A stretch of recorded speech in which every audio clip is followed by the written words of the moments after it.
acusó de ateo. ¿Por qué se le acusó de ateo? Porque él no reconocía el politeísmo y no reconocía que Nerón, porque en ese entonces, no me acuerdo si fue Nerón, pues el emperador en turno romano, que lo adoraran como Dios, ¿sí? Entonces, por eso él es acusado de ateo, curiosamente, ¿no? Pero es interesante entonces cómo los romanos que tienen la cultura helénica y que adquieren también la cultura del politeísmo, son los que niegan, es decir, la cultura predominante de la época, que es la cultura greco-romana, niegan la unicidad de Dios, por un lado.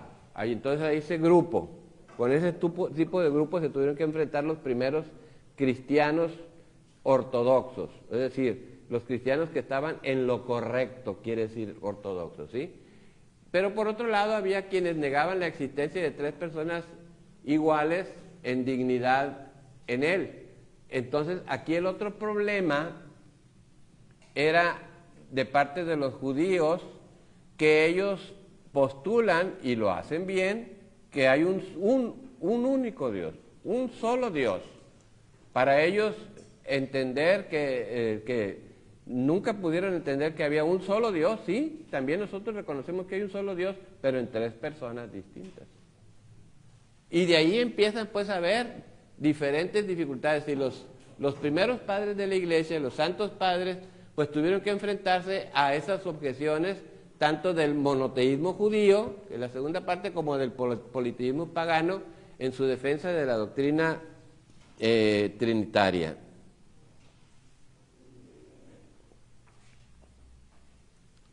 Vamos a ver aquí un poquito esto, ¿sí? Tenemos pues entonces por un lado al monoteísmo judío, ¿sí?, que rechaza la doctrina trinitaria por considerarla incompatible con la unicidad de Dios. Esto sucede hasta nuestros días. Hasta nuestros días, la principal dificultad que tienen los judíos, y por lo tanto no aceptan que Jesús sea el Mesías, es el hecho de que nosotros lo reconozcamos como Dios. Porque para ellos el Mesías que esperan no es Dios, sino un enviado de Dios.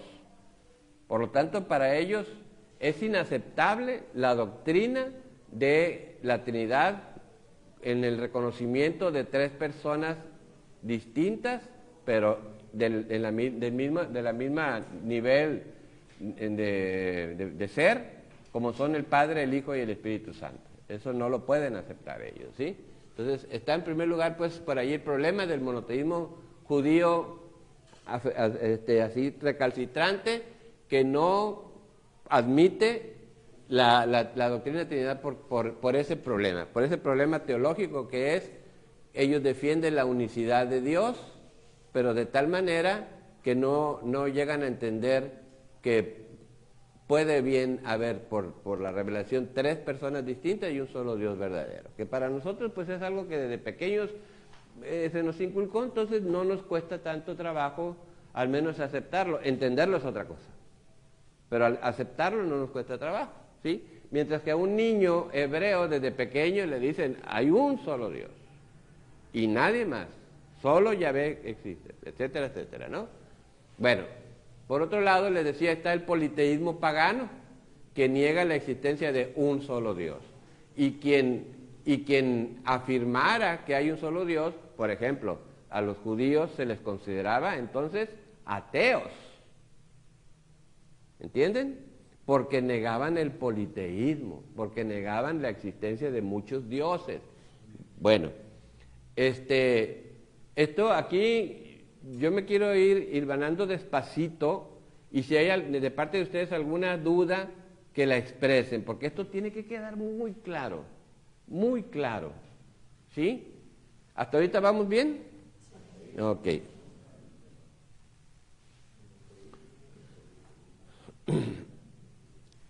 Entonces, estas objeciones que se fueron dando, pues sirvieron pues de estímulo para que los padres formularan con precisión la doctrina trinitaria y la distinguieran de otras enseñanzas que la adulteraban. Bien, entonces tenemos eso aquí. Y vamos a ver entonces, de ahí surgen lo que se llaman las herejías.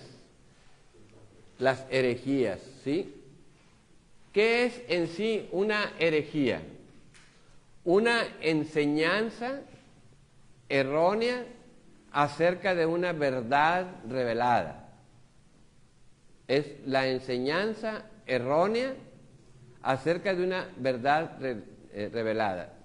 De tal manera que esa enseñanza se quiere imponer como verdadera, negando a la que ha sido revelada. ¿Me doy a entender? ¿Sí se entiende entonces que es una herejía? Es cualquier enseñanza que se quiera imponer como verdadera, de tal manera que rechaza lo que sí es verdadero. ¿Mande? Sí, sí, nada más que en ese entonces todavía no se hablaba de dogmas, ¿sí? Ya vienen después cuando se empiezan a establecer los dogmas, que se empieza a establecer, por ejemplo, el dogma de la Santísima Trinidad, el dogma de las dos naturalezas de Cristo, etcétera. Se van después estableciendo ya como algo que es obligatorio creerlo para nosotros, ¿sí?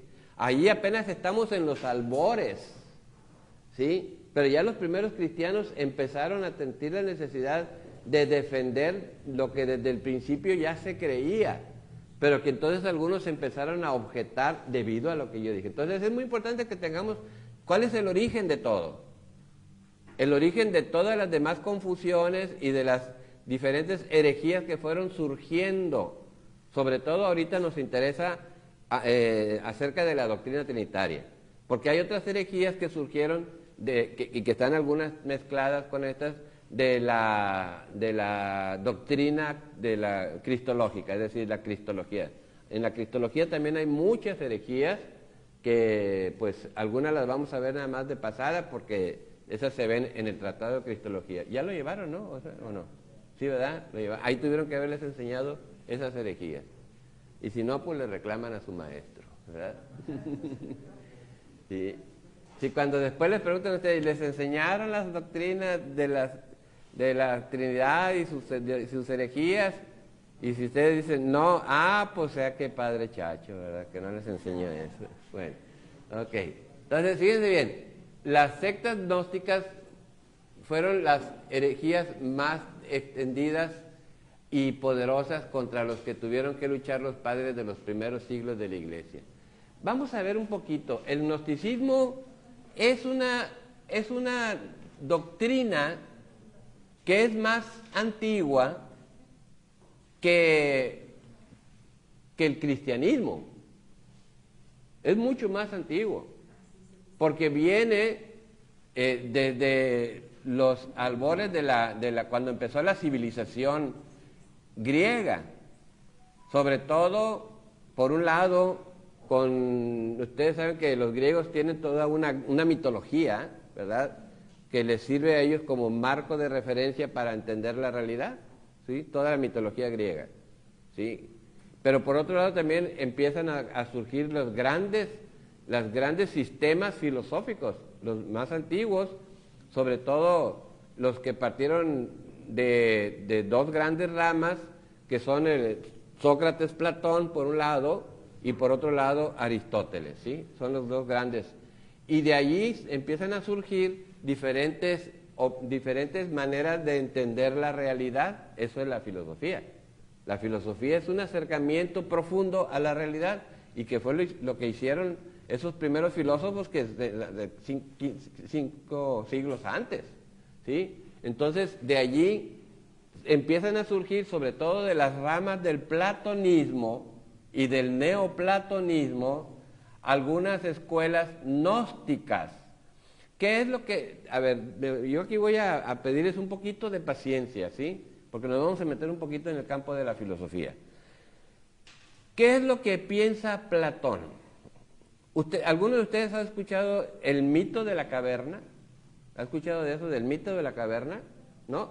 Es muy interesante eso. Platón decía que la realidad, así como nosotros la percibimos, en realidad es un engaño. Que todo lo que nosotros percibimos es un engaño porque nuestros sentidos nos engañan. Nuestros sentidos no nos llevan a la realidad profunda de las cosas. Y entonces él decía, hagan de cuenta que es como unas personas que están adentro de una caverna, de cuenta que están aquí adentro de una caverna y están sujetas con cadenas, no me puedo salir de aquí porque sujetas con cadenas y entran de afuera unas luces y en el fondo de la caverna se ven unas figuras y lo que ven aquellas personas son aquellas figuras y esas figuras creen que es la realidad. Pero esa no es la realidad, esas son las sombras que está proyectando la realidad. La realidad, él decía, son el mundo de las ideas, el mundo de las ideas.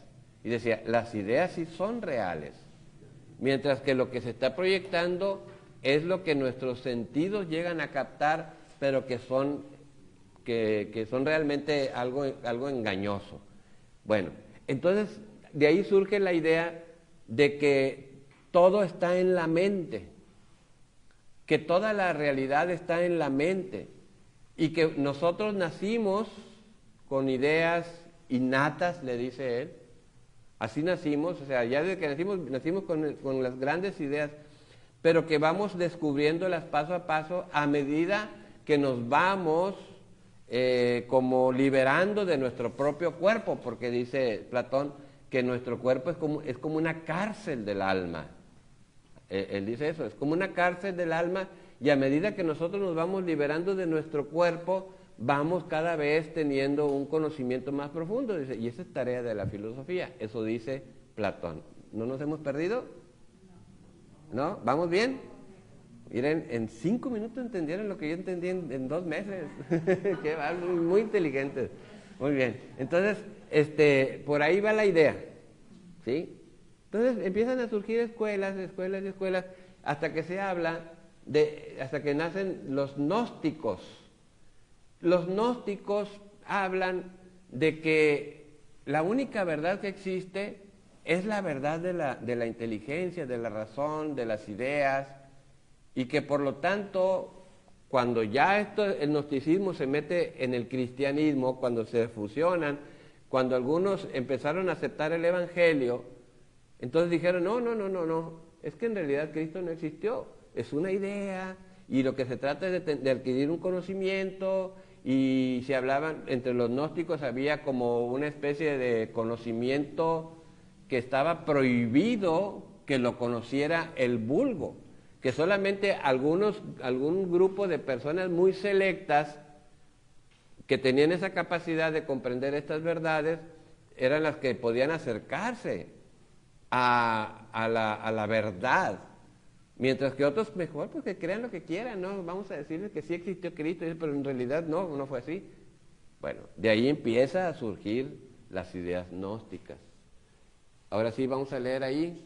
El gnosticismo era un conjunto de ideas religiosas y especulaciones que se oponían frontalmente a la doctrina trinitaria y a la economía de la salvación, es decir, a que en realidad Dios vino al mundo y en la persona de Cristo y empezó a hacer obras y palabras que nos salvaron. No hubo un Cristo, un Jesús histórico, sino solamente un Cristo de la fe. Después ya en tiempos modernos viene esa idea de que el único que necesitamos es creer en el Cristo de la fe, pero no que haya existido un Jesús que anduvo entre nosotros, ¿verdad? Eso por ahí va la cosa. Bien, pero en ese entonces se empieza a negar toda la historia de la salvación y todo eso, y se empieza a creer que todo es solamente ideas y que basta con tener ideas para salvarse, ¿sí? Entonces, estas sectas combinan elementos orientales, de las filosofías orientales, de allá de Zoroastro, y del budismo y de no sé cuántas cosas, ideas de los judíos, especialmente del Talmud y de otras cosas, otras enseñanzas por ahí, y también doctrinas helenísticas. Y entonces ellos llegan a decir, en realidad, lo que sucede es que hay como una especie de combate eterno entre el bien y el mal. Y el bien se personifica en Dios y el mal se personifica en el mundo. Pero entonces el mundo tiene una existencia eterna, tan eterna como la existencia de Dios. Y eternamente hay esa lucha entre esas dos entidades, Dios y el mundo. Entonces, ¿qué es lo primero que se niega allí? Que el mundo haya sido creación de Dios. ¿Sí? Porque el mundo existe eternamente. ¿Sí? Existe eternamente. Algunos científicos, especialmente de finales del siglo XIX y principios del XX, llegaron a afirmar que el universo entero era eterno, que no tuvo un principio, que era eterno. Bueno, hoy sabemos que eso no se puede sostener. Por ejemplo, la física cuántica inmediatamente va a decir, nada de eterno, eso no puede ser, ¿no? Con los mismos datos de la ciencia, hoy está demostrado que no es posible un universo eterno, ¿no? Pero antes de que hicieran todo eso, algunos científicos sí afirmaban la eternidad del mundo. Entonces, viene desde acá, desde estas ideas. Entonces, ¿cuál es el problema? Pues que se tiene entonces un dualismo irreconciliable entre Dios y el mundo. ¿Sí? Dios y mundo no tienen nada que ver. Nosotros sí afirmamos que el mundo es diferente de Dios, pero que el mundo surgió de Dios, es creación de Dios. No, Dios no se identifica con el mundo, pero es su creador. ¿Sí ven la diferencia? Porque es muy sutil.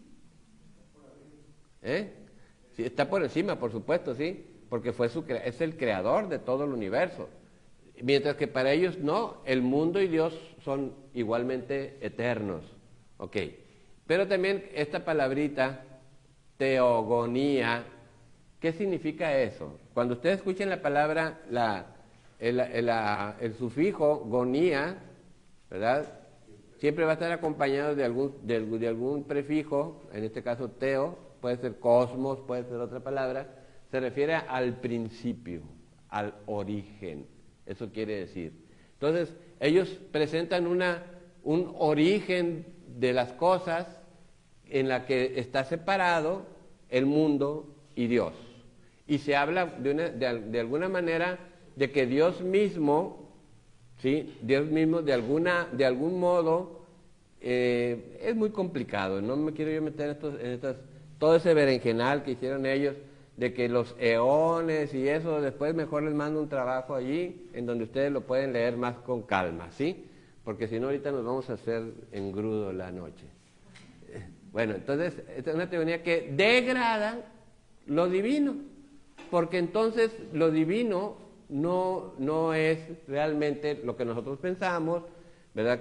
Un Dios omnisciente, un Dios omnipresente, un Dios omnipotente, todo eso se niega, ¿sí?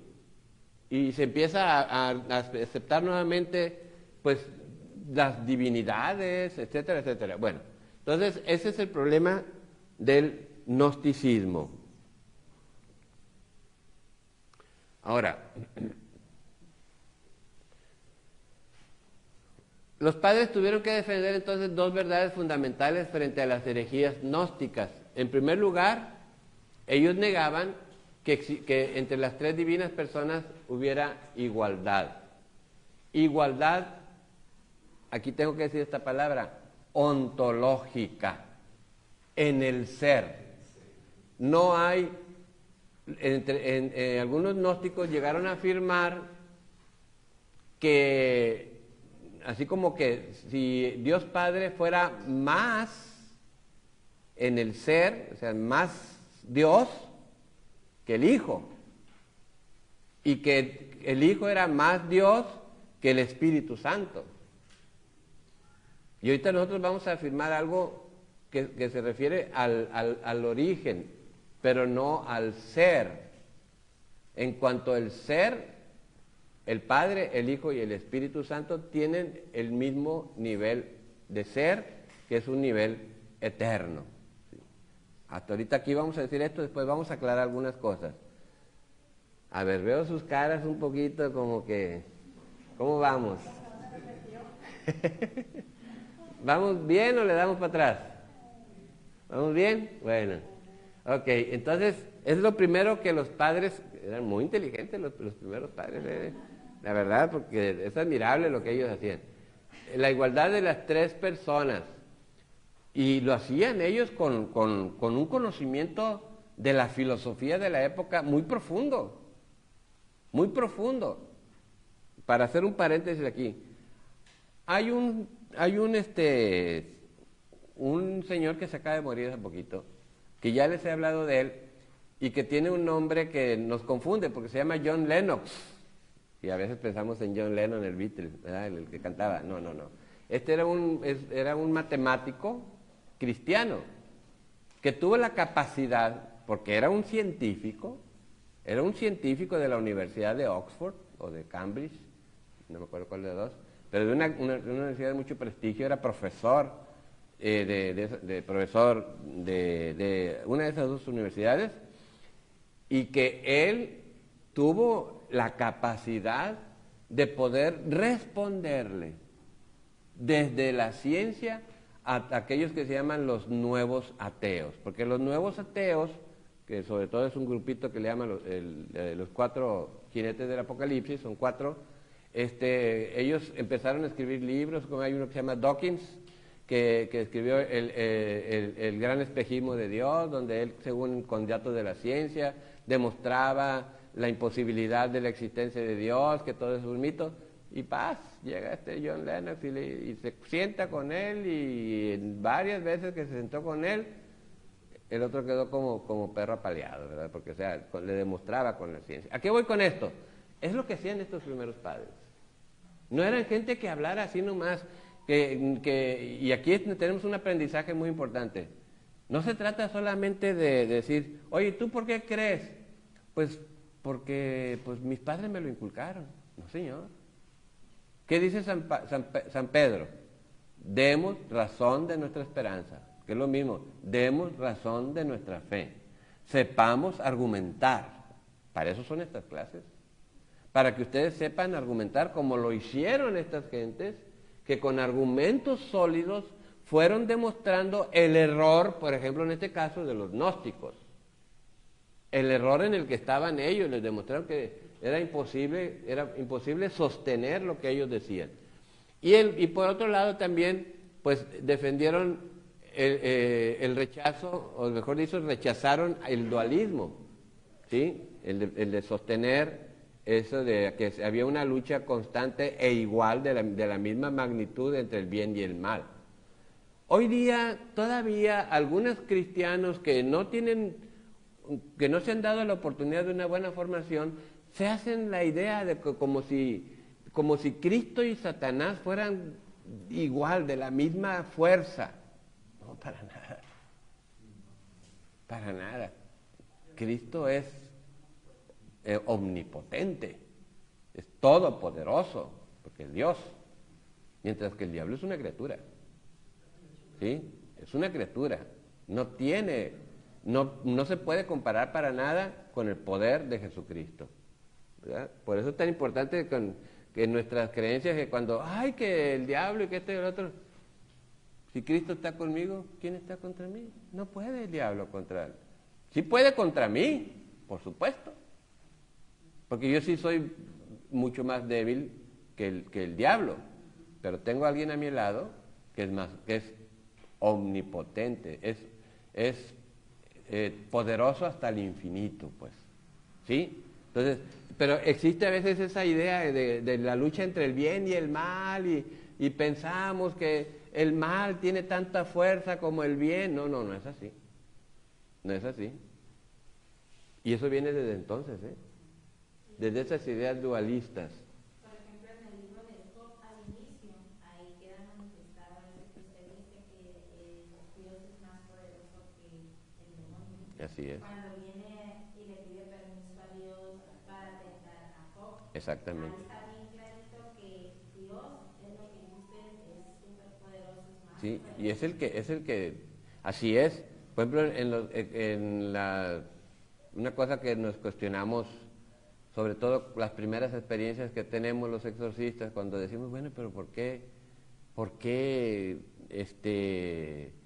Dios permite? Porque tiene que dar permiso que una persona sea poseída, ¿verdad? Bueno, ya después entendemos que lo permite, lo estuvimos hablando ayer con unos amigos, de que lo permite porque de ahí vienen después conversiones muy grandes. A mí me ha tocado ver cómo ha habido conversiones muy grandes en las familias donde hubo alguien que fue poseído por Satanás.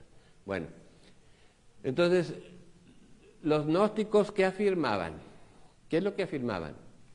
Que las divinas personas no eran iguales en su divinidad,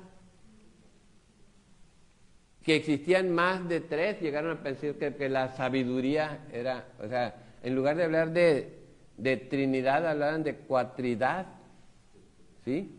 Es decir, o cuaternidad también, se le puede decir, ¿sí? Y cosas por el estilo, ¿no? Lo cual iba en contra de la doctrina trinitaria. Además, profesaban un dualismo que oponía a Dios y al mundo, negando que así la creación divina, porque si el Dios y el mundo son eternos, pues entonces Dios no creó el mundo, ¿sí? Y los padres rechazaron estas ideas y afirmaron la unidad de Dios y la igualdad entre las tres personas divinas.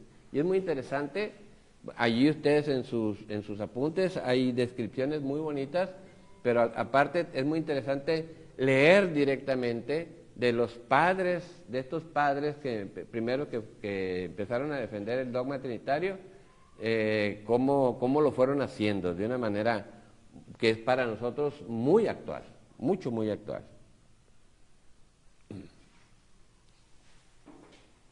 Entonces de aquí ya, lo que ya sabemos, simplemente recordar, ¿no? Es como una primera síntesis. La Trinidad es un concepto fundamental en la fe de la Iglesia, ¿sí? Todavía, fíjense, no estamos hablando de dogma, todavía no hablamos de dogma, sino de una enseñanza que estaba a la base y en el centro de toda la creencia de un cristiano. Si un cristiano pierde su contacto y su fe en la Trinidad, automáticamente deja de ser cristiano. Pensemos, por ejemplo, en los testigos de Jehová o en los mormones. Ellos no son cristianos.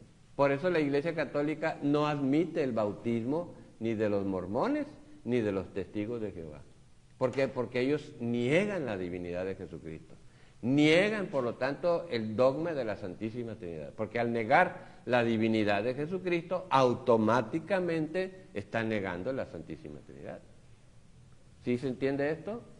Entonces, para un cristiano, lo primero, lo fundamental siempre va a ser afirmar la Trinidad. Es decir, la creencia en un único Dios, en tres personas, el Padre, el Hijo y el Espíritu Santo, ¿verdad? Entonces, aquí viene una primera afirmación, un primer avance para dar un siguiente paso. ¿Cuál es? La idea de que el Padre es la primera persona de la Trinidad y que el Hijo y el Espíritu Santo proceden realmente de Él. Proceden de Él, ¿sí? Eso es muy importante que lo tengamos en cuenta. Pero que no nos confundamos. El hecho de que el Hijo y el Espíritu Santo procedan del Padre no es en una procesión como cronológica, como nosotros, ¿verdad? De que, por ejemplo, un hijo tuyo procede de ti, porque tú lo engendraste, ¿sí?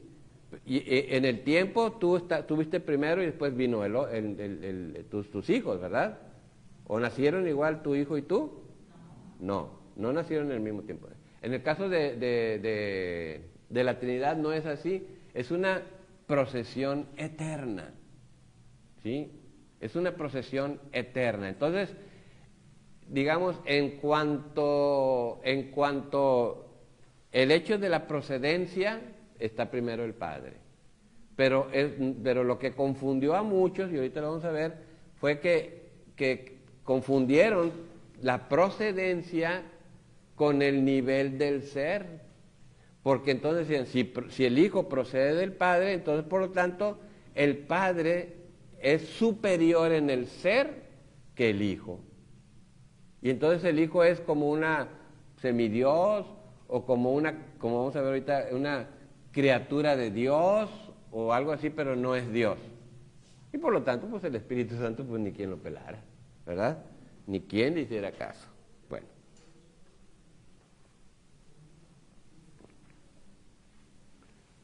Vamos a ver la siguiente herejía. Ya vimos pues acerca del gnosticismo, ya está más o menos claro cuál es la posición de los gnósticos y qué es lo que rechazamos o lo que rechazaron los primeros padres de ellos. ¿Sí? ¿Más o menos? Si no, pues repásenlo bastante bien ustedes, por favor, ¿sí? Pero ahí está ya claro. ¿Qué es el monarquianismo? ¿Qué significa la palabra monos en griego? Significa uno, ¿sí? Uno. Monos es uno.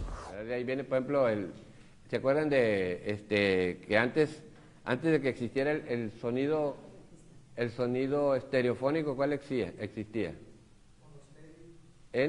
Pues antes de que hubiera el sonido en estéreo, ¿qué había? El sonido en mono, decíamos, ¿verdad? ¿Decir por qué? Porque era un solo canal. Toda la música se grababa con un solo micrófono. ¿Sí? Entonces ustedes escuchan una canción muy antigua y la van a escuchar plana, porque todo se grabó en una sola pista. Ya después vinieron la tecnología de las diferentes pistas, en donde se grabó en una la voz, en otra la batería y en otras, o así, y entonces ya se escuchaba más espacial. Estéreo es espacial.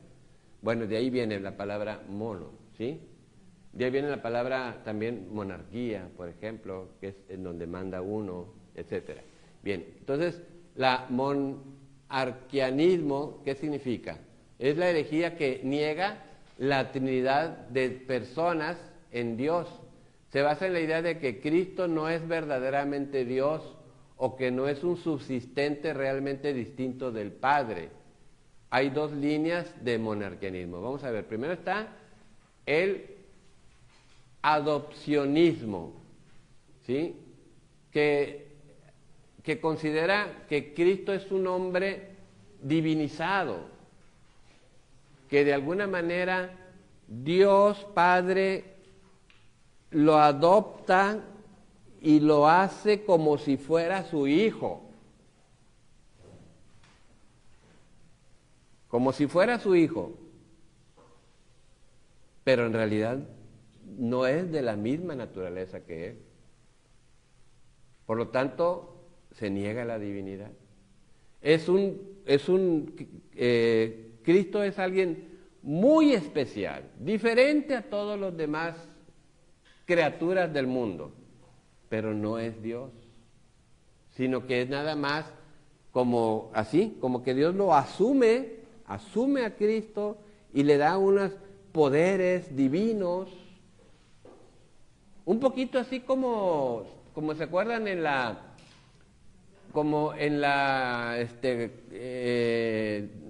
mitología griega, ¿sí? Que había los semidioses, ¿se acuerdan? Como Hércules, etcétera, que Zeus y esto se casaba con una humana y entonces nacía un semidios y que tenía ciertos poderes divinos, pero que también, pero no era Dios, sino era un semidios, bueno, algo así parecido. Es el adopcionismo que considera a Cristo como un hombre divinizado, pero no es Dios, ¿sí? Tiene poderes divinos, pero no es Dios. Y el modalismo de modo, que niega a Cristo, niega que Cristo sea realmente distinto, es decir, de otro modo, por eso se llama modalismo, ¿no? Que sea realmente distinto del Padre. Ambas líneas se oponen a la dimensión trinitaria de nuestra salvación. En la primera, ¿cuál es el error? El error de no entender que el Padre y el Hijo tienen la misma categoría de Dios, el mismo nivel de Dios. Por eso ya después en el credo vamos a decir que es Dios de Dios, Dios verdadero de Dios verdadero. Vamos entendiendo ya cómo se fue haciendo el credo, ¿verdad? Cómo se fue haciendo el credo. De aquí en adelante le vamos a tener un gran respeto al credo porque cómo les costó a esta gente. ¿Sí? Le tenemos un gran respeto al credo porque esto ya vemos cómo sufrieron estas gentes para poder llegar a que nosotros, ¿verdad?, llegáramos a nuestro credo. La próxima vez que estén en la iglesia, ¿verdad?, háganlo con mucho amor. Incluso yo les digo, exíjanle a sus sacerdotes que se rece completo. En algunas ocasiones yo lo he hecho de que ¿creen ustedes en Dios Padre? ¿Creen en Jesucristo? Sí, creo que. Algunas veces, pero por lo regular tenemos que rezar el credo completo. En el tiempo ordinario se sugiere que sea este niceno constantinopolitano que estamos y en la Cuaresma, Pascua, se sugiere que sea el credo apostólico, que es el que le decíamos antes el viejito, porque fue el que nos enseñaron antes, ¿no? Sí, sí, el más cortito también. Sí, pero mucha gente ya no se lo sabe. Bueno, por eso la iglesia quiere que ahora se rece en Cuaresma y Pascua para que no lo olvidemos, porque también hay algo importante que entender. Bien, entonces aquí es muy importante que para ustedes quede al menos lo suficientemente claro en qué consisten estas dos herejías. El adopcionismo, en donde Dios como que adopta a Cristo y le da ciertas cualidades divinas, pero no es su hijo en realidad, ¿sí? No es de la misma naturaleza, como decimos en el credo. Y en la segunda, el modalismo, en donde se niega que Cristo sea realmente distinto del Padre. ¿Se fijan cuál es la diferencia? En una se dice, pues es como un Dios, y en otro se dice, no, es que no son nada uno del otro, es, ¿verdad? Es la misma cosa. Incluso algunos llegaron a decir, no, es que son modos, es el mismo Dios, pero a veces está así como dirían ahora los niños en los videojuegos, ¿verdad? Es que está en modo combate, dicen, o en modo aprendizaje. Hay un jueguito ahí de los poquitos que me gustan para los niños que se llama Minecraft, porque los ayuda a ser creativos, ¿sí? Y dicen, no, es que estamos en modo combate, o estamos en modo de creativo, etcétera, ¿no? Bueno, algo así como ahorita Dios está en modo Padre, ¿sí? Ahora está en modo Hijo, y ahora está en modo Espíritu Santo. Más o menos por ahí va esta herejía.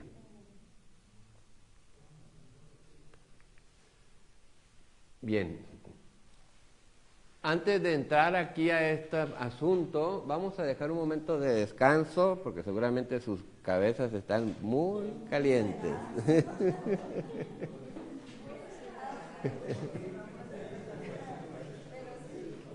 Unos 10 minutitos para que se...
Ah, ¿qué pasó? Ay, la batería está acabada.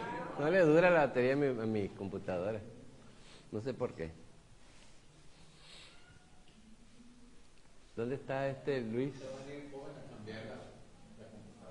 Sí, pues.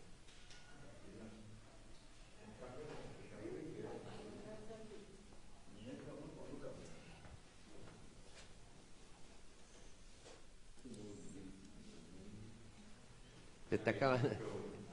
Necesito traerme el cable, ¿verdad? Pero ahí se puede.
¿Dónde?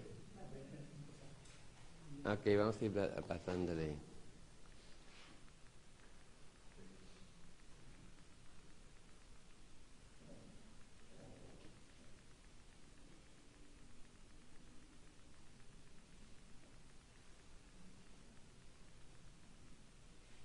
Ya, merito.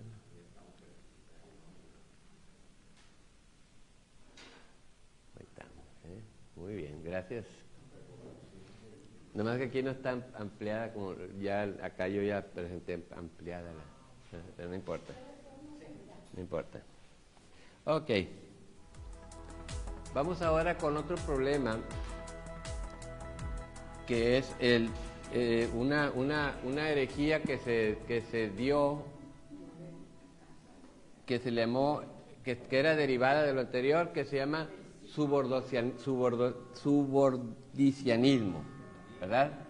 Es decir, ¿a qué se refiere esto? Se refiere a lo siguiente. Primero que nada, el autor distingue entre un subordinacionismo real de uno verbal.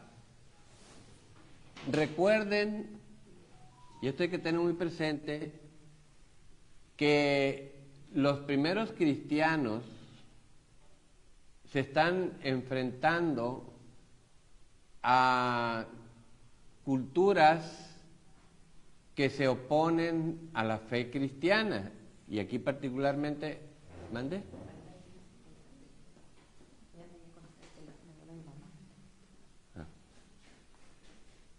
Que se refiere pues a la fe cristiana. Por un lado están los judíos, por otro lado están la cultura helénica, ¿no? Ya vimos las oposiciones. Entonces, los primeros cristianos están tratando de entender desde esas culturas la revelación que Cristo les dio, y en este caso la revelación acerca de la Trinidad, que son el Padre, el Hijo y el Espíritu Santo, son un verdadero Dios. Esa es la situación en la que están. Pero en los intentos que ellos van haciendo de explicar, todavía no tienen un lenguaje preciso. Se va poco a poco formando. De hecho, la siguiente clase vamos a tratar a los concilios, en donde ya la Iglesia tuvo necesidad de convocar a los diferentes obispos del mundo y convocar a los diferentes teólogos, vamos a decir, del mundo, de los diferentes grandes conocedores de la sistematización de la fe, que son los teólogos, para poder ir formulando de manera precisa todas estas cosas, para entonces llegar a un dogma. Pero en el ínter sucede pues que entonces no hay a veces un lenguaje preciso, y eso puede crear ciertas confusiones, puede crear falsos, y esto es bien interesante, porque hay un autor que se llama Antonio Piñero, es un teólogo español que a mí se me hace un poquito tendencioso, es muy inteligente, es una persona muy preparada en Sagrada Escritura, pero ese me hace un poquito tendencioso. Sacó un libro acerca de que se llama Los cristianismos caídos, como diciendo, por ejemplo, todos estos que acabamos de decir, y Arrio y otros que van a salir por ahí, como que hubo un grupo dominante, y ese grupo dominante finalmente rechazó otras maneras de entender el cristianismo. Es decir, como que convivieron varios cristianismos en el mundo y algunos se fueron imponiendo, ¿sí? Porque tenían más poder o porque tenían más maneras de hablar bien o lo que fuera, ¿sí? Pero no es así. Y precisamente este problema nos ayuda a entender el subrepticianismo, de que la Iglesia sí está abierta a escuchar, de tal manera que aquí, por ejemplo, se distingue una falsa confusión entre algo que era real de algo que era simplemente verbal. ¿En qué consiste el subrepticianismo real? Consiste en decir que el Hijo está subordinado al Padre y el Espíritu Santo está subordinado al Hijo y al Padre, pero subordinados ontológicamente. Es decir, que son inferiores en el ser, ¿sí? El Hijo es inferior en el ser al Padre, y el Espíritu Santo, no se diga, es inferior no solamente al Padre, sino también al Hijo, ¿sí? Inferiores en el ser. ¿Sí me doy a entender? Por lo tanto, no son plenamente Dios, el Hijo y el Espíritu Santo. Ese es el subrepticianismo real, y es una herejía. Pero en el modo de hablar, y ustedes lo pueden leer ahí en sus libros, en el modo de hablar, muchas veces podría confundirse un modo de decir en donde a veces parecería como si los mismos cristianos afirmaran que el Hijo es menor que el Padre. Pero no es que estuvieran afirmando que fueran menor en cuanto a la divinidad, sino en cuanto a la procedencia. Entonces ese lenguaje se fue limando poco a poco. Entonces hay un subrepticianismo que le llamamos verbal, ¿sí? Que es una expresión imperfecta del orden trinitario. Es simplemente cosa de palabras. Si se fijan ahorita, yo estoy tratando de ser muy cuidadoso con mis palabras. Muy cuidadoso con mis palabras. ¿Por qué? Porque precisamente aquí tenemos que saber decir las cosas con la mayor precisión posible. Y cualquier palabra dicha de manera inadecuada o en un lugar equivocado puede crear confusión. Entonces puede dar la idea de que a lo mejor sí es cierto, el Hijo es menos que el Padre, ¿verdad? El mismo Jesús en algunas ocasiones dijo, el Padre y yo somos una misma cosa, pero en otras ocasiones dice, el Padre es más que yo. El mismo Jesús lo dijo, el Padre es más que yo. Pero ¿en qué sentido estaba hablando que el Padre? En cuanto que el Hijo procede del Padre, pero no en una, ya lo explicamos, no en una procesión en el tiempo, sino en una procesión eterna, ¿sí? Allí está la situación. Y esto es de las cosas más difíciles de entender. Y nunca las vamos a entender de todo. Nunca las vamos a entender de todo. Pero sí aceptamos, porque Jesús nos lo revela así, que Él es el Hijo que procede del Padre, que es engendrado eternamente con el Padre. Pero vamos a volver un poquito a eso, ¿sí?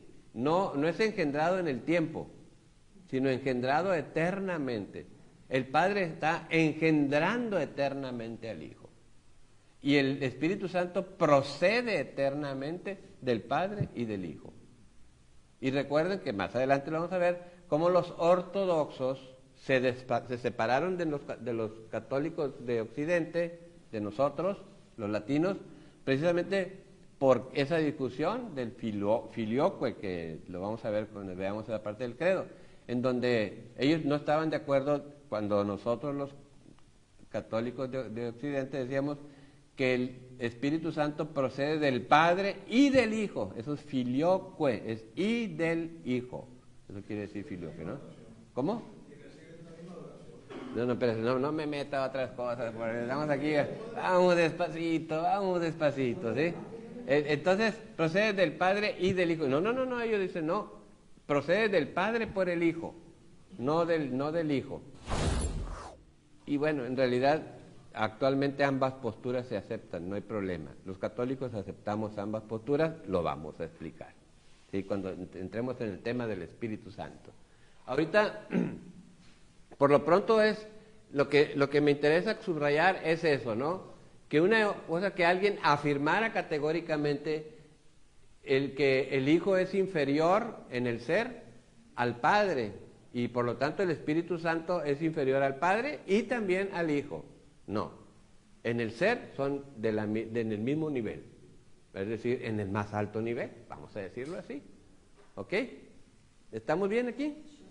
Y el otro es que en la manera de hablar, porque todavía no había una precisión en el lenguaje, algunos escritores se podría confundir en su manera de hablar, se pudiera dar como confusiones, pero no había propósito, no es que lo hicieran a propósito, simple y sencillamente que en ese entonces todavía no tenían la precisión del lenguaje, ¿sí? No se tenía la precisión del lenguaje, eso es todo, ¿sí? Bueno, ahora, ya una vez explicado esto, podemos nosotros pasar a lo siguiente, que las expresiones de los padres de la Iglesia, la terminología teológica, ¿sí?, de los padres anteriores al concilio de Nicea, que es el que vamos a ver, ¿sí?, que fue cuando ya hicieron las precisiones, ¿sí?, no estaba completamente desarrollada, estaba en pañales, pues. Lo que llevó a expresiones que no deben ser consideradas heréticas, sino más bien imperfectas. Era un problema de lenguaje más que de ideas. ¿Sí está claro? Es como cuando, vamos a ponerlo así, a veces nosotros, los adultos, nuestros hijos nos dicen alguna cosa y queremos exigirles, los regañamos porque dicen alguna cosa, alguna expresión, y a veces no entendemos que el chamaco todavía no alcanza a precisar su lenguaje y que en su corto lenguaje dice algo, pero quiso decir otra cosa. Entonces, yo adulto debo entender que lo que dijo, no lo dijo así, como yo lo entiendo como adulto, ¿sí?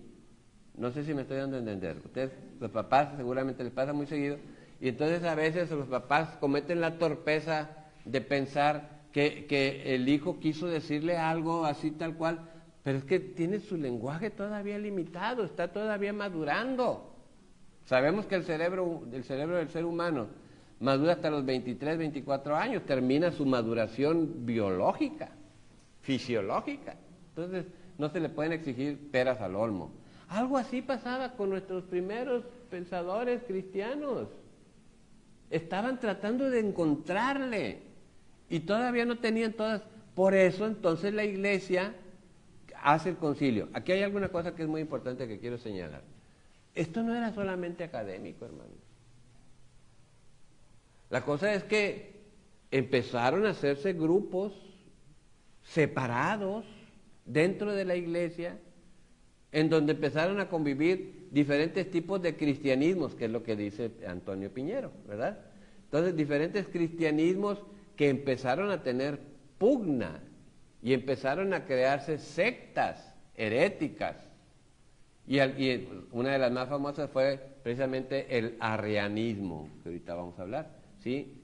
Que muchos se hicieron, incluso hubo obispos arrianos, hubo obispos que eran arrianos y se convirtieron después al cristianismo auténtico, pero duró tanto la influencia de Arrio que después nuevamente se volvieron a hacer arrianos. Bueno, en la historia de la iglesia así es como se va haciendo, ¿sí? Así es como se va haciendo. Pero ya después poco a poco las aguas van adquiriendo su cauce. Entonces, no es solamente aquí de cosas de pizarrón. O sea, entre ellos hubo agarrones y bien feos, ¿sí? Acerca de estas cosas. ¿Por qué? Porque estaban tratando de entender. Yo me acuerdo que un profesor nos dijo, él dice, qué bueno que hubo herejías en la iglesia. Porque gracias a las herejías nosotros tuvimos la oportunidad de entender bien. ¿Qué dijimos al principio? Gracias a esos errores que empezaron a surgir, los primeros padres de la iglesia se sintieron incentivados, motivados a ponerse a reflexionar profundamente para encontrar la manera correcta de decir algo que era un misterio, de poder formular algo que es un misterio. ¿Vamos bien? ¿Sí? Ok. Entonces, ¿cuál es la reacción de la iglesia ante este subordinacionismo del siglo IV? Se explica por la necesidad de afirmar, ¿qué es lo que finalmente se está alegando aquí? La igualdad de las personas divinas en la Trinidad. Entonces, los que por cuestiones de lenguaje no eran muy precisos en esto y que podía dar a la confusión de que el Padre, el Hijo y el Espíritu Santo no eran iguales en cuanto al ser, pues hizo que entonces se pusieran a trabajar para entonces decir, no, es que en realidad el Padre, el Hijo y el Espíritu Santo son un solo Dios verdadero, ¿verdad? De la misma naturaleza, como lo dirá el credo. Ya va precisando el credo, ¿sí? Y ahorita después vamos a ver yo voy a poner aquí las dos palabras en griego, ahorita no las quiero decir, donde con una letrita, las ortodoxa, mientras que una iota, hace la herejía, una sola, ¿verdad? El homoousios, después vamos a hablar de ese, el homoousios.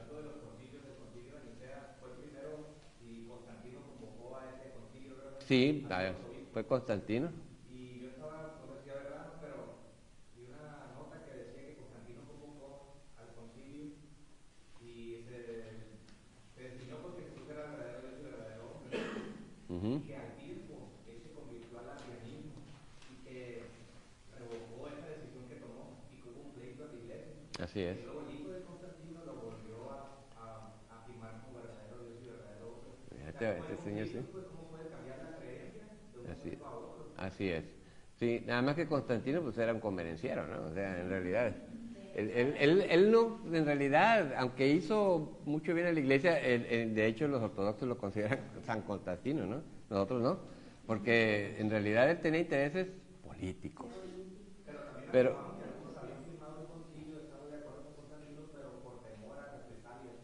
sí, o sea, todo eso se da en la iglesia. Todo en los tinglados de la iglesia siempre hay cosas humanas, eso hay que entenderlo.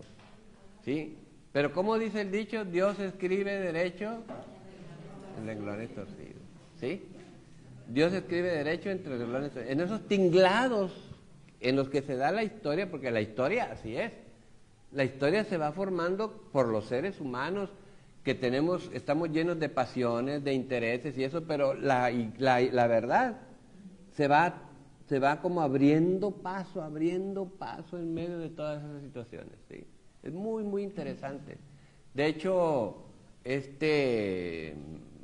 Chesterton, yo les recomiendo que lean el libro Ortodoxia de Chesterton, o de perdida lean la novela esta del padre Brown de Chesterton, o de perdida vean la serie del padre Brown, y así no quieren, de Chesterton. Chesterton fue uno de los más grandes escritores de Inglaterra del siglo XIX, XX, más bien del siglo XIX. Bueno, Chesterton, que no era católico, cuando empezó a leer todo esto en la historia de la iglesia y todos esos tinglados de pleitos y de esto y del otro y de aquí y allá y las historias de los papas y todo eso, dijo, ¿cómo puede ser que en esta iglesia donde hay tantos intereses, tantos pecados, tantas infamias, siga existiendo? Y entonces dijo, no puede ser más que porque Dios la sostiene. Entonces dijo, esta es la iglesia verdadera. Fíjese, a partir de ver los errores, dijo, no puede ser que haya subsistido 2000 años, porque ninguna institución, ni siquiera los romanos, ni siquiera ninguna institución ha subsistido lo que ha subsistido la iglesia católica, ¿verdad? O sea, la iglesia católica, por nosotros, hace mucho que debería de haber dejado de existir. Por nosotros los cristianos, por todas las cosas que hemos hecho, tendría ya que haber dejado de existir. ¿Por qué existe? Porque la sostiene el Espíritu Santo. Eso dice Chesterton. Bueno, muy bien, gracias por la aportación. ¿Sí? Ok. Entonces, vamos a ver la siguiente lámina. Las herejías de Arrio, Arrio, ay, cómo le metió ruido, pero a la vez cómo le hizo un gran favor a la iglesia, porque precisamente ahí la iglesia fue cuando tuvo la necesidad de convocar este concilio, que fue un concilio histórico. No fue el primer concilio, pero sí fue el primer concilio, vamos a decir, universal, ecuménico, ¿sí? El concilio de Nicea. Arrio niega la divinidad del Verbo. Es muy interesante que ustedes lean muy bien todo lo que dice ahí de esto, porque es algo que se tiene que leer con mucha calma. Él negó la divinidad del Verbo considerándolo de una naturaleza inferior al Padre y afirmando que era una criatura hecha por él, un poiesis. La palabra poiesis en griego, de ahí viene la palabra poesía, poema, poeta. Poiesis es un verbo que se refiere a una acción que produce algo, ¿sí? Es, por ejemplo, una poiesis es este atril, es este saco que traigo yo, este micrófono que traigo aquí, son poiesis, son algo que es resultado de la hechura de alguien. Eso es en griego. Entonces, Arrio dice, no, Cristo no es verdadero Dios. Cristo no tiene naturaleza divina, sino que es una poiesis del Padre. Y por lo tanto, Sí, pero él no habla de creación. Fíjense bien nada más, porque aquí hay una sutileza bien importante, ¿sí? No habla de Cristo como una criatura, sino como más bien una hechura especial, un producto de Dios, que no queda un poquito el lenguaje oscuro de lo que realmente quiso decir. Pero finalmente lo que sí está muy claro en Arrio es el decir, Cristo no es verdadero Dios.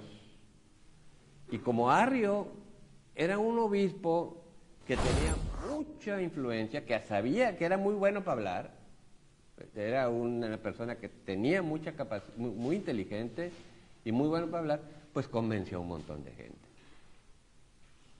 Obispos, sacerdotes, laicos, montón de gente que arrastró a Arrio, tuvo muchísimo pegue, no solamente vivo, como ya digo, sino ya después de muerto siguió teniendo una gran influencia, ¿sí? Entonces, el verbo es, pues, aquí pues dice criatura, pero no me gusta la palabra criatura, porque él entiende, por eso yo lo quise poner así en griego, es una poiesis de Dios, ¿sí? ¿Cuáles son los argumentos de Arrio? En primer lugar, que si el verbo fuera engendrado, fíjense bien, la clave de la palabra, que si el verbo fuera engendrado, lo está entendiendo en la materialidad. Ese es el problema de Arrio. El problema de Arrio es que él entiende la materialidad. Para todos nosotros lo que es engendrado en el tiempo, viene después y viene de alguien, y ese alguien es anterior, ¿sí? Y de alguna manera superior. Y entonces es donde él dice, si es engendrado, el verbo es engendrado, entonces tendría que haber habido un momento en que no existía. ¿Entendemos la postura de Arrio? Si fue engendrado como nosotros, ¿fuimos engendrados sí o no? Y por lo tanto, antes no existíamos, ¿verdad? Antes no existíamos hasta que fuimos engendrados. Pero ellos no tenían los evangelios, por ejemplo, de Juan que empieza. Sí, está por ejemplo, es muy interesante cómo la manera como trata Arrio el prefacio del Evangelio de San Juan, precisamente, ¿verdad? Cómo lo trata, ¿no? Bueno, no nos da mucho tiempo para eso, está bien en sus apuntes, ¿sí? Una pregunta, ¿y por qué en la Biblia cómo lo interpreta que en el pensamiento de Dios ya existíamos? ¿Cómo? La Biblia dice que existíamos en el pensamiento de Dios. ¿Y? Eso no tiene, o sea, no afecta para nada en este planteamiento, porque, o sea, no existimos en esta realidad, ¿sí? No existimos en esta realidad, o sea, eso es, ¿cómo le diría? Está en otro orden muy diferente. No es que tengamos una existencia como tal, sino solamente en la mente de Dios, ¿sí? Empezamos a existir en el tiempo, en el momento que somos engendrados. De hecho, ni siquiera existe nuestra alma. Dios crea el alma en el momento de la concepción, ¿sí? No es que Dios tenga un saco de almas y entonces, mira, ahí están aquí estos dos ahí, ¡pum!, ahí les da un alma. No es así. Dios la crea en ese momento, ¿sí? Dios la crea en ese momento. Pero bueno, entonces, aquí es muy importante que entendamos la postura de Arrio. Su pensamiento es este: si el verbo fuera engendrado, entonces tendría que haber un momento en que no existía, ¿verdad? Entonces, por lo tanto, eso contradice la eternidad de Dios, ¿sí? Esa es la postura de Arrio, ese es el arrianismo puro. ¿Se entiende? Ok. Ahora, ¿cuáles son las consecuencias de ese pensamiento?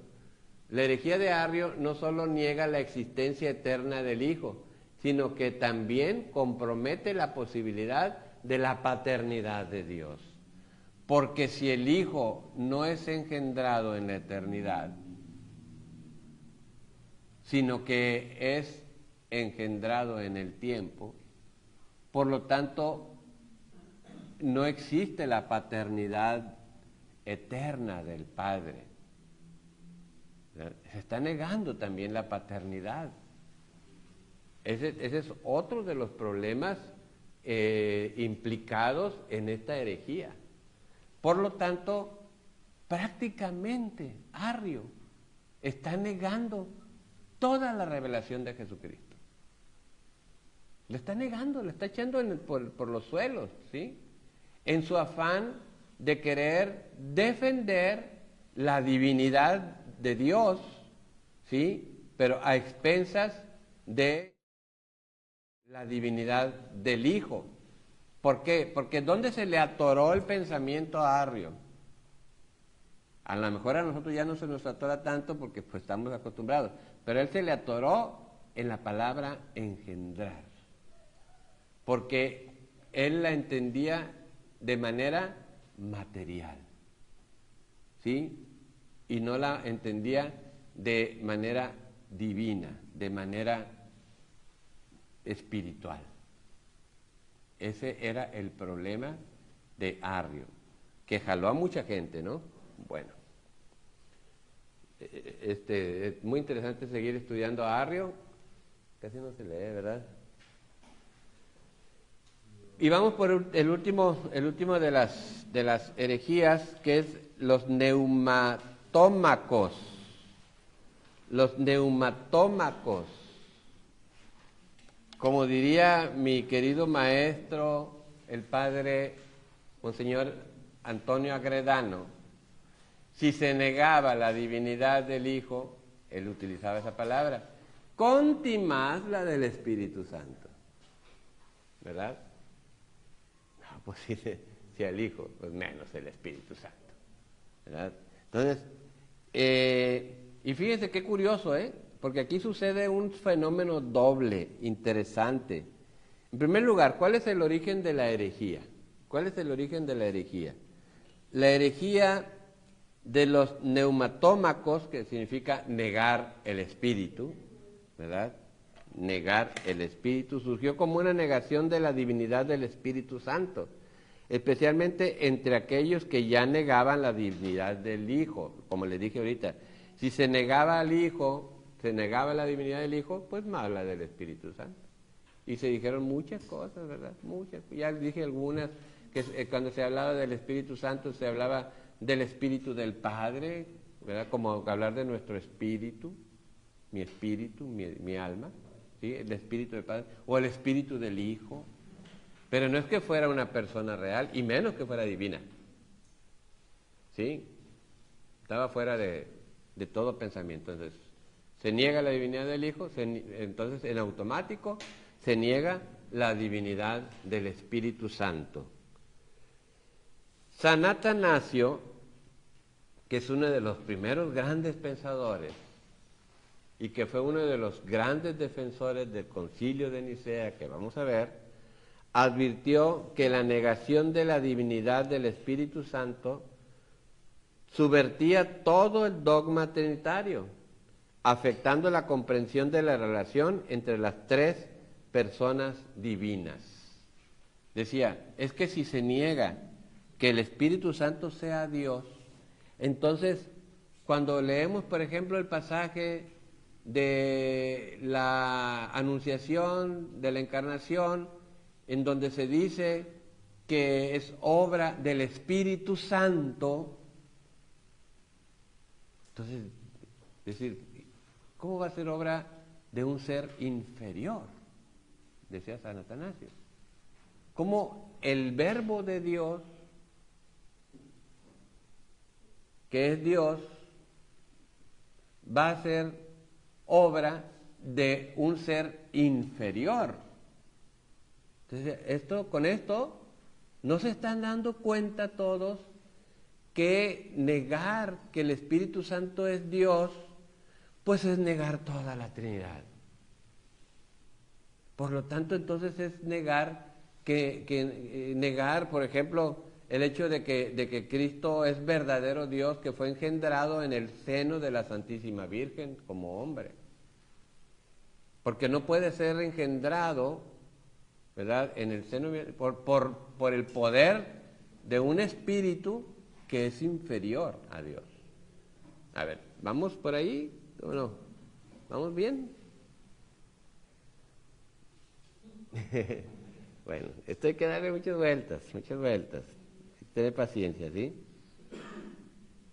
Voy a también, por ahí si se me olvida, recuérdenme, un bello artículo donde Atanasio explica de una manera maravillosa esto, ¿no? Y ya después vendrán los capadocios, que vamos a ver que son maravillosos, los padres capadocios, que ellos son los maestros del misterio de la Santísima Trinidad. Pero vamos por partes, ¿sí? Fíjense, aquí por último, con eso terminamos hoy, vamos a las doxologías. ¿Qué son las doxologías? Las doxologías son oraciones que se empleaban desde el Antiguo Testamento, pero ya las doxologías trinitarias se emplearon desde el principio en el culto cristiano, ¿verdad? Ya hablamos, por ejemplo, de esa que sale en Pablo y que la utilizamos en la Santa Misa, ¿verdad? En donde decimos, la gracia de nuestro Señor Jesucristo, ¿qué más dice? El amor del Padre, y el amor del Espíritu, ¿cómo? Y la comunión del Espíritu Santo. Eso ya es una expresión doxológica. O cuando decimos al final de la plegaria eucarística, ¿se fijan que cuando terminamos el Padre Nuestro en la misa decimos amén? ¿Verdad? ¿Por qué? ¿Verdad? Porque al final nosotros decimos una doxología, ¿verdad?, en donde hablamos de que toda esa obra es obra de la Trinidad. ¿Cuál obra? La misa, ¿sí? En donde estamos ya adorando a la Santísima Trinidad, que por su acción se está realizando el misterio eucarístico, ¿sí? Entonces las doxologías, para los pensadores cristianos decían, bueno, es que desde siempre, desde muy al inicio, desde el comienzo de la Iglesia, desde la enseñanza misma de nuestro Señor Jesucristo, se invoca a la Trinidad. En nuestras oraciones se invoca a la Trinidad. Entonces decían, pero entonces, ¿por qué la Iglesia invoca a la Trinidad si no cree en la Trinidad? ¿Qué significado tendría entonces bautizar en el nombre del Padre y del Hijo y del Espíritu Santo? ¿Qué significado tendría hacerlo? ¿Sí? Entonces, esto era digamos, un argumento muy fuerte para fundamentar la teología cristiana acerca de la igualdad del poder y honor entre las tres personas. Entonces, vamos llegando a esa primera conclusión.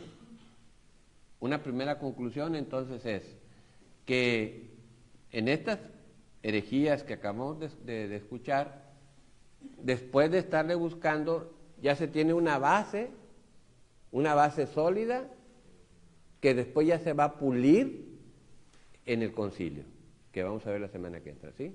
Entonces, tenemos esa base sólida. ¿Cuál es esa base sólida? ¿A qué conclusión llegamos? De que efectivamente el Padre, el Hijo y el Espíritu Santo reflejan una igualdad en poder y honor. ¿Sí? ¿Cómo? Reciben la misma adoración. Como lo decimos, ¿verdad? Que reciben una misma. ¿Y dónde dice eso? En el credo. ¿Y de dónde salió esas formulaciones? De los concilios, de estos dos concilios, Nicea y Constantinopla, ¿verdad? Que vamos a ver, ¿sí? Entonces, pues ya tenemos algo sólido. Ya tenemos algo muy sólido, que va a ser la base de todo lo demás, ¿sí? Que después se dirá de una manera muy elegante, muy solemne, que recibe una misma adoración y gloria. El Padre, el Hijo y el Espíritu Santo. Sin distinción, ¿verdad? Ni el Padre recibe más gloria que el Hijo, ni el Hijo recibe más gloria que el Padre. Ni el Padre tiene más honor que el Hijo, ni el Hijo tiene más honor que el Espíritu Santo. Sino que los tres tienen la misma gloria y el mismo honor, el mismo poder, porque son Dios. Hasta aquí llegamos ahorita, ¿sí? Ok, muchas gracias. Muchas gracias por su paciencia. Yo sabía que esta noche iba a ser una noche difícil. Difícil. Pero ahora su responsabilidad es repasar, porque si no esto a la vuelta de la esquina se les va a borrar del mapa, ¿sí? Nada más quiero comentarle lo siguiente, dos cosas, dos comerciales. Bueno, uno más es un solo comercial, pero lo primero, ¿ustedes han oído hablar de la campana de Gauss? ¿En qué consiste la campana de Gauss? Llega un momento en que todo el desarrollo del hombre, todas sus capacidades llegan a un punto en que comienza A declinar. Llegan a un punto, a un nivel en que ahí se detiene y empieza ya a decrecer Ok, en todos los bueno, sí, pero también se emplea en cuanto al conocimiento. Por ejemplo, yo puedo tener un montón de conocimientos, adquiero conocimientos, pues, y llego a una cúspide, pero después se me olvida. Entonces, ¿qué hay que hacer? Dividirlo en pequeñas campanitas, ¿verdad? Estar volviendo y volviendo y volviendo y volviendo y volviendo. Lo que nuestras maestras desde primaria nos decían, el repaso, ¿sí? La gente que no repasa no aprende. Aprende de momento, pero al rato ya se le olvidó. Porque así es la memoria, así funciona la memoria humana, ¿sí? ¿Ustedes alguna vez han hecho ese ejercicio que sale por ahí en algunos lugares donde salen unas como manchas con 3 puntitos y que que les queda mirando uno fijamente y después que cierran los ojos y ve la imagen de Cristo? ¿No lo viste? Bueno, así es como funcionan los sentidos, ¿sí? Yo, por ejemplo, puedo quedarme mirando fijamente a este Cristo un buen rato, ¿sí? Y ya después volteo para otro lado y veo una sombra de él, así, porque que se quedó la imagen, pero se pierde.